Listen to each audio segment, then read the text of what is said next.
Alors, Annie est là, comme je vous disais, et jusque-là, pas de personne qui remporte un petit lot ce matin, donc malheureusement, nous on garde ça, et peut-être le beignet haricot bouilli, ce sera pour la maison, pour ceux qui sont sur place. Alors, Annie, sois maître de toi-même, on en parle aujourd'hui. Oui. Bonjour déjà. Bonjour Christy. Bienvenue. Merci.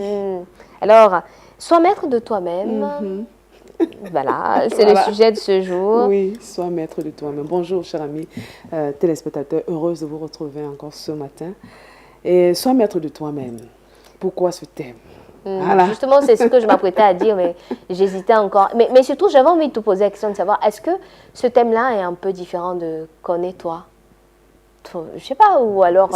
c'est, comment dire, dans sois maître de toi-même, on fait aussi allusion à connais-toi. Ah, d'accord. Voilà. C'est important de se connaître. Alors, chers amis téléspectateurs, nous sommes bien et bien à la chronique qui porte sur le développement personnel. Et on sait que le développement personnel, c'est ce processus qui vise à vous améliorer de façon continue. Parce que chaque jour, on doit tout faire pour améliorer tous les aspects de sa vie, tous les domaines de sa vie. Et si on n'est pas maître de soi-même, on passe aussi à côté. Et dans la maîtrise de soi-même, effectivement, il faut pouvoir connaître qui on est. Et dans la connaissance de qui on est, il y a ses valeurs, il y a où on va, il y a sa mission de vie. C'est très, très important, chers amis et téléspectateurs. Alors, à côté de ça aussi, il faut gérer ses émotions. Bien sûr. Pour être maître de soi-même, il faut pouvoir gérer ses émotions, faire la part des choses et pouvoir savoir évacuer quand il le faut. Parce que parfois, nos émotions négatives nous pourrissent la vie. Il faut pouvoir évacuer et tout faire pour garder des émotions positives. Vraiment, parce que les émotions positives vous permettent d'avancer.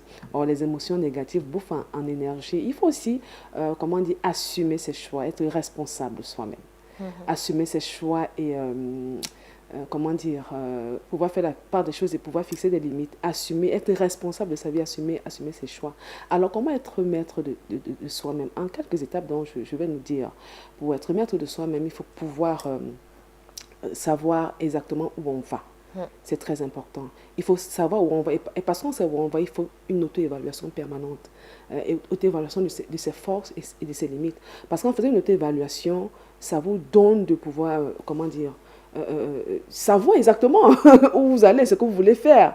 Vous savez que non, voilà mes forces. Et vous parvenez à les aligner au quotidien, à opérer de bons choix. Il faut pouvoir se fixer des objectifs clairs.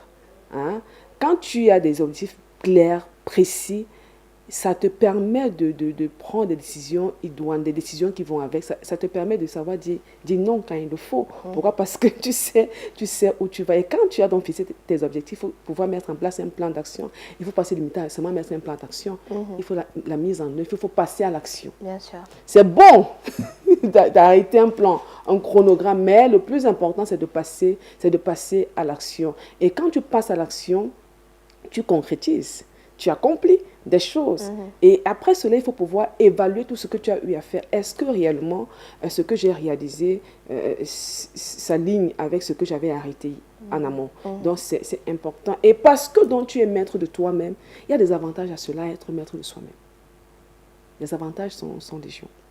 Parce que tu es maître de toi-même, cher ami téléspectateur, ça développe ta confiance en soi. Je sais qui je suis, je sais où je vais, je gère mes émotions comme il le faut au quotidien, et je sais qui je suis, ça développe ma confiance en moi-même, j'ai une confiance et j'ai de l'assurance. Et vraiment, quand vous avez cette confiance-là, ça impose le respect et on ne vous prend pas par le dos de la cuillère. C'est-à-dire que vous avez imposé des limites, vous savez où vous allez et ça vous donne de pouvoir savoir. C'est que l'autre sait que non, Christy, voilà Christy, on ne prend pas Christy n'importe comment, on respecte ce qu'elle présente, on respecte qui elle est. Et autre chose, cher ami téléspectateur, parce que tu es maître de toi-même, ça t'amène à développer cette capacité à gérer le stress et tes émotions. Ça te permet aussi à opérer des meilleurs choix dans tes relations, à avoir des relations saines quand tu es maître de toi-même. Et ça t'amène à réussir. Pour moi, personnellement, la définition de la réussite, c'est accomplir ce pourquoi tu es envoyé sur la terre. C'est-à-dire, oui, accomplir ce pourquoi tu es envoyé sur la terre. C'est ça ma définition de la réussite. Et ça te permet aussi d'être autonome. Dans l'autonomie, il y a le côté indépendant. J'ai écouté une dame dernièrement, elle a dit quelque chose de très personnel. Elle dit, effectivement, c'est vrai, quand tu appliques cela, tu es vraiment autonome. Et je préfère le dire en anglais. Elle dit, follow who know the road, but don't forget to take the transport. Donc, suis la personne qui connaît la route. Bon, comme tu connais ta route, tu as tes objectifs. N'oublie pas de prendre tes dispositions. En prenant tes dispositions, ça t'oblige à être autonome dans tous les cas. Ça t'oblige à ne pas dépendre des autres. Tu peux t'inspirer des autres, mais tu ne dépends pas des autres. Tu peux observer ce que les autres font, ça t'inspire, ça t'influence positivement, mais tu ne dépends pas. C'est-à-dire que je me suis fixé des objectifs, ou bien Christy connaît le chemin qui mène à Mokolo. Je vais suivre Christy, mais je ne perds pas de vue, je ne me perds pas quoi. C'est-à-dire que je prends mes dispositions. Si elle arrive là-bas, elle me détourne, non, je sais que non, moi j'allais aussi à Mokolo. Comme je sais qu'elle allait, elle connaissait le chemin, je peux me renseigner et prendre. En fait, tu prends des dispositions.